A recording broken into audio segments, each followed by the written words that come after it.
Delhi police का एक नया दावा सामने आया है कि जंतर मंतर पर छात्रों के आंदोलन में 2800 से ज्यादा अपराधी शामिल थे, जिन पर हत्या, डकैती और बलात्कार जैसे संगीन मामले दर्ज थे। मान लिया कि आपकी बात में सच्चाई है, लेकिन दिल्ली पुलिस और देश के गृह मंत्रालय से पहला सवाल ये है कि जब ये संगीन अपराधी राजधानी की सड़कों पर सरेआम घूम रहे थे, तब आपकी हाईटेक पुलिस, फेस रिकॉग्निशन कैमरे और खुफिया एजेंसियां क्या कान में तेल डालकर सो रही थी? अगर वो अपराधी थे तो उन्हें तुरंत गिरफ्तार क्यों नहीं किया गया? और अगर गिरफ्तार नहीं किया गया तो क्या आप उन अपराधियों के सहारे इस देश के हजारों बेकसूर छात्रों के आंदोलन को देशद्रोही घोषित करने का घटिया खेल खेल रहे हैं? जब छात्र सड़कों पर लाठियां खा रहे थे, तब तो पुलिस की आंखों पर पट्टी बंधी थी, लेकिन जैसे ही आंदोलन खत्म हुआ, पूरे आंदोलन को बदनाम करने के लिए बीजेपी की आईटी सेल और मोदी मीडिया यह नैरेटिव चलाने लगी कि देखो देखो, आंदोलन में तो सारे अपराधी और देशद्रोही बैठे थे। अरे अकल के अंधो, अगर जंतर मंतर पर हत्यारे और डकैत घूम रहे थे तो यह उन छात्रों का कसूर नहीं है, बल्कि दिल्ली पुलिस की नकारागर्दी और नाकामी है। आपने उन अपराधियों को खुलेआम घूमने दिया, जिससे वहां मौजूद मासूम बच्चे और बेटियों की सुरक्षा खतरे में पड़ सकती थी। लेकिन आपको जनता की सुरक्षा से मतलब ही कहां है? आपका पूरा ध्यान तो बस किसी तरह छात्रों की आवाज दबाने पर टिका है। अगर आपको अपराधियों से इतनी चिढ़ है तो चलिए जंतर मंतर से निकलकर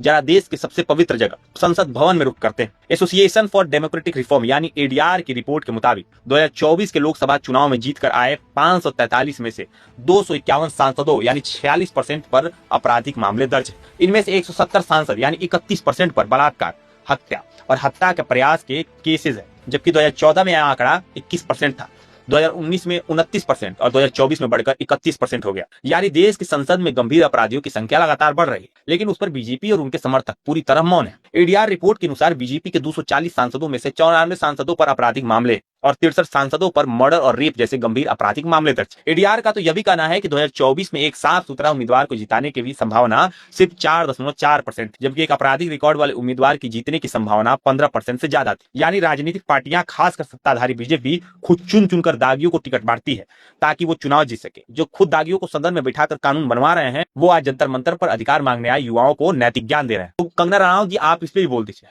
जंतर मंतर पे अगर कोई अपराधी था तो उसे जेल में डालना चाहिए था, उसका कोई समर्थन नहीं करता, लेकिन अपनी पुलिसिया नाकामी को छिपाने के लिए देश के पढ़े लिखे युवाओं को अपराधी और दंगाई बताना बंद कर दो। बीजेपी और उनके प्रवक्ताओं को यह जवाब देना चाहिए कि जब आपकी अपनी पार्टी में अपराधियों का ग्राफ 26% से बढ़कर लगभग 40% तक पहुंच गया है, तब आपका कानून और आपका सिस्टम क्या कर रहा है? संसद में बैठे दागियों पर चुप्पी और सड़क पर उतरे छात्रों पर लाठियां क्यों बरसाई जा रही हैं? अब ये तानाशाही नहीं तो क्या कहेंगे इसको, कि अपने घर की आग देखने के बजाय दूसरे के घर का चूल्हा देख रहे हैं आप।